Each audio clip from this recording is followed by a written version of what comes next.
When we find out that one of us has non-Hodgkin lymphoma, we take it very personally.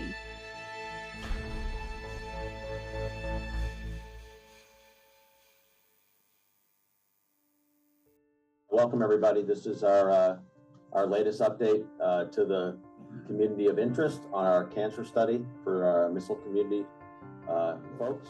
The missile community cancer study started in January of 2023 when it was brought to my attention by Air Force Global Strike Command Surgeon General at the time, where there was a concern that there was some relationship between service in the missile community with non-Hodgkin's lymphoma.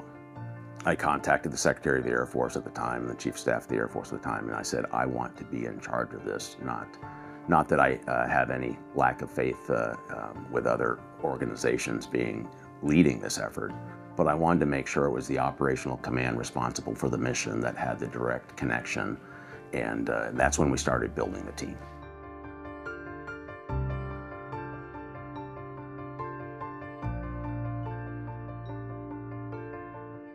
Two questions. One, did we cause cancer? And two, are people safe today? And so those are two kind of separate questions and two different specialties that can answer that question. The study was designed with two primary components, the environmental sampling efforts and the epidemiological review.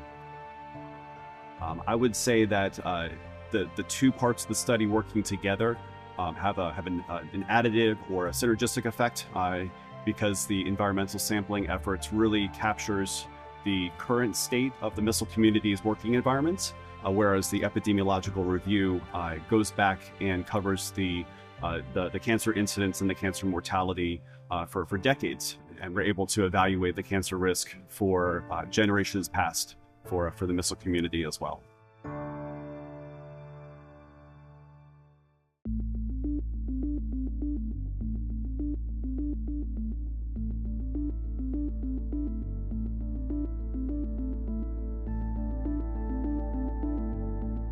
So we did numerous constituents in the water, specifically looking at like volatile organic compounds and pesticides and herbicides that may have been introduced to the wells out in the missile field from the surrounding agriculture. So we did multiple rounds of testing across different seasons. I think they did 3 different rounds of testing, like a spring, a summer, and a fall, just to see if certain things were higher. We took a lot of soil, water, air, and swipes. Swipes are, of course, the big thing in the study because the swipes were what helped us figure out where the PCBs were, what their concentrations were.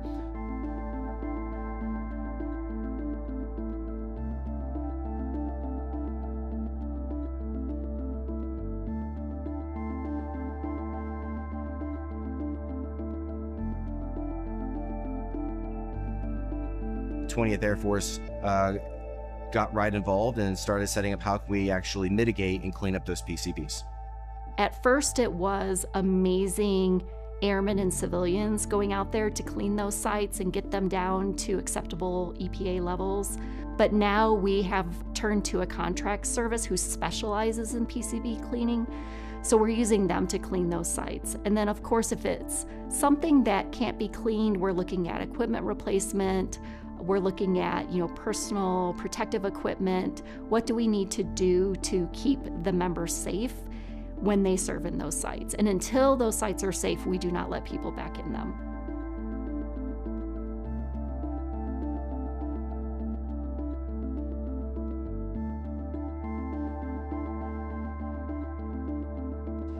I can't test the past. Environmentally, I can't go back and say, well, what was the health risks 10 years ago? I can't test that. All we can do is then look as the people that served our country, that served inside the missile or cancer field, that served our national defense, did they have an increased cancer burden with time? We started with the most accessible data sources, those available to us from the DoD electronic healthcare record and the DoD cancer registry system. And then we added on the electronic health record data from the VA and the cancer registries from the VA. For cancer mortality, it's a little bit more straightforward. We use National Death Index data.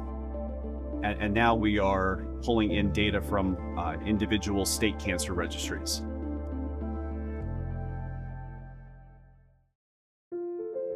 So the study is very personal to me, not only because I'm a missileer, but also because all my friends are missileers. We're a very small community and we all know each other. So when we find out that one of us has non-Hodgkin lymphoma, we take it very personally. I know some older missileers that I've either come in contact with through different travels, that one right now that's going through chemo and has cancer. If it's related to maintenance in general, I can't say, but I do personally know about 4 people who've been diagnosed with cancer in the past. One of the guys that I pulled a couple alerts with, at least in memory, was Mark Holmes.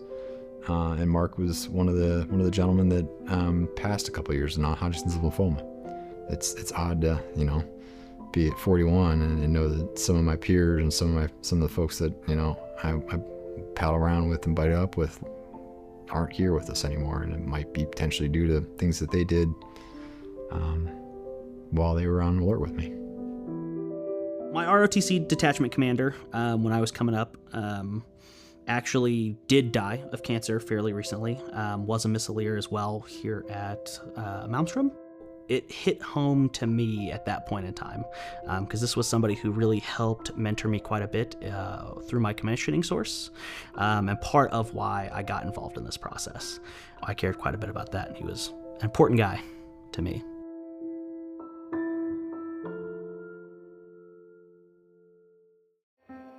So, are the concerns being heard?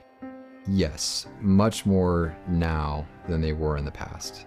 I remember when I first started pulling crew in 2006, it was kind of one of those, like, you had to be losing a leg or an arm or other significant body part to not go on alert. Same thing with the defenders and the maintainers.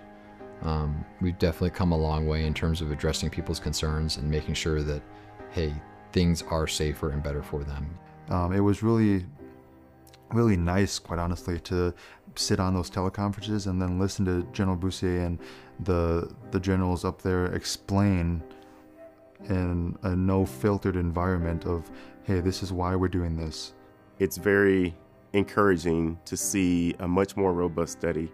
It's very encouraging to see our senior leaders, not just at the wing commander level, but at the 4-star level, saying that this is a priority. We're going to get to the bottom of this. We owe this to not only our active duty airmen, but also to our veterans, our retirees, and anybody who was exposed to this particular environment. And we're not done yet. We're going to continue doing the research, continue to test the levels of whatever contaminants we have in those work environments. We have an obligation to make sure that the environments, the weapon systems, the platforms that we ask our airmen to perform their mission in are safe, and if there's risks, that we have known risks, we understand those risks, and then we do what we can to mitigate those risks. I hope the next generation can come into this career field, come into this job, and embrace it and love it and succeed, and that they don't have to feel like they're constantly looking over their shoulder or being cautious of exposure to something. I probably think more about our current missileers, the younger missileers, and what we can do now to protect them so that 20 years from now they're not facing the same battles that a lot of our retired and separated missileers are facing. For airmen that perform this mission in our missile wings, we are dedicated to make sure we understand what environment you're operating in. We're dedicated to fielding the new capabilities that eliminate the risk within the current construct. And we're dedicated to make sure that we have the institutional processes in place to account for health risks in the future for you and your families.